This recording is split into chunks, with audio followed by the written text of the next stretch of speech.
হংকংয়ে ৪ দিনব্যাপী Asia Pacific society of রেসিপ্রোলজি বার্ষিক কংগ্রেসের দ্বিতীয় দিন আজ চলছে বিভিন্ন সেমিনার। সেখানে বাংলাদেশ সহ ৪০টি দেশের প্রায় ২,০০০ বিশেষজ্ঞ চিকিৎসক অংশ নিয়েছেন। এ বিষয়ে বিস্তারিত জানাতে যুক্ত হচ্ছেন মুজাহিদ শুভ।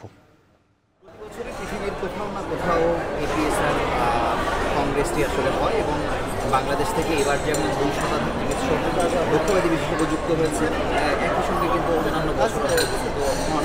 তবে এবার অনেক তরুণ অংশগ্রহণকারী আমরা দেখেছি। আমাদের সঙ্গে এখন যুক্ত হচ্ছেন ডাক্তার সাদিয়া সুলতানা রেশমা। আপনাকে স্বাগত জানাচ্ছি। আপনার কাছে জানতে চাই যে একজন তরুণ হিসেবে এই কনফারেন্সে আসার ব্যাপারে বাংলাদেশিদের এত কেন আগ্রহ, এবং শুধু কি লক্ষ্যবাদী বিশেষজ্ঞ আসে নাকি অন্যরাও আসবে? ধন্যবাদ। এইবারে কংগ্রেসে আপনি যেটা বলেছেন যে ২০০-এর অধিক চিকিৎসক এখানে সংযুক্ত হয়েছে বাংলাদেশ থেকে। আমরা দেখেছি শুধুমাত্র বক্তব্য চিকিৎসক নয়, তার পাশাপাশি রয়েছে মেডিসিন বিশেষজ্ঞ, অন্যান্য বিভিন্ন ধরনের মেডিসিনের অ্যাপ্লাইড যে স্পেশালিটি আছে তাদের অনেক বিশেষজ্ঞরা এখানে এসেছেন। কেউ আমন্ত্রিত হয়ে এসেছেনই, বেশিরভাগ সবাই বাংলাদেশ থেকে চিকিৎসক এসেছেন। আমি জানতে চাই যে আপনি তো ডেঙ্গু ডেডিকেটেড হাসপাতালে কাজ করেন, কোভিড ডেডিকেটেড, কিন্তু এখানে এখন প্রায় ডেঙ্গু রোগীদেরকে ডিল করছেন। তো ডেঙ্গু রোগীদের আসলে লাং ইনফেকশন বা এখানে ক্ষতিগ্রস্ত হওয়ার বড় ধরনের কোনো ব্যাপার আসলে ঘটে, বা এখানে নতুন কোনো লার্নিং আসলে আপনার জন্য আছে? আমি যদিও কোভিড ডেডিকেটেড হাসপাতালে কাজ করেছি, ডেঙ্গু রোগী দেখেছি, পাশাপাশি সব ধরনের রোগী আমরা দেখছি।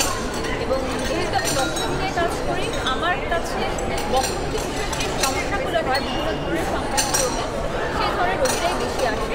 এবং আমরা সবসময় দেখি যে যে কোনো ধরনের সংক্রামক রোগ হোক না কেন বাংলাদেশের যে কোনো জায়গায় সবসময় কিন্তু প্রথম যে অংশটিকে আক্রান্ত করে তা হচ্ছে এবং রোগীরা কিন্তু জটিলতার ভুগে এই ফুসফুসের সমস্যার কারণে।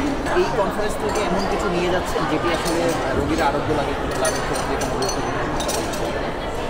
এই কনফারেন্সের ক্ষেত্রে এটি তো এশিয়া প্যাসিফিকের সবচেয়ে বড় কনফারেন্স।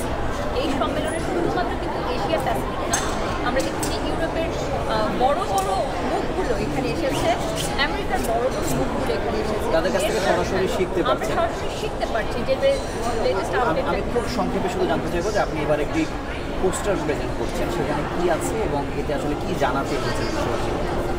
আমার পোস্টারের বিষয়বস্তু হচ্ছে কোভিড পরবর্তী সময় যারা টিকা নিয়েছে ভ্যাকসিনেটেড এবং যারা টিকা নেয়নি নন ভ্যাকসিনেটেড, এই দুই গ্রুপের মধ্যে পরবর্তীতে HRCT করে রকম উন্নতি বা অবনতি পাওয়া হয়েছে। এবং এখানে আমরা যে ফলাফলটা পেয়েছিলাম, আমার হাসপাতালের ওখান থেকে আমরা 100 জন রোগীকে দেখেছি।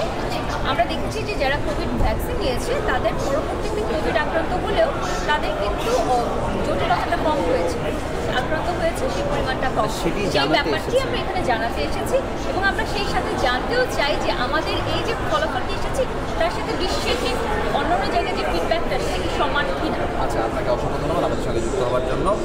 যে বিষয়টি আসলে বলছিলেন যে আমরা শুধুমাত্র যে জানতে আসি বাংলাদেশ থেকে, ব্যাপারটি এমন নয়। অনেক তরুণ বা প্রবীণ যারা আসেন না কেন তারা কিন্তু বাংলাদেশের গবেষণালব্ধ জ্ঞানও কিন্তু পৃথিবীবাসীর কাছে আসলে উন্মোচন করতে চায়। তো এই ছিল এখানকার সবচেয়ে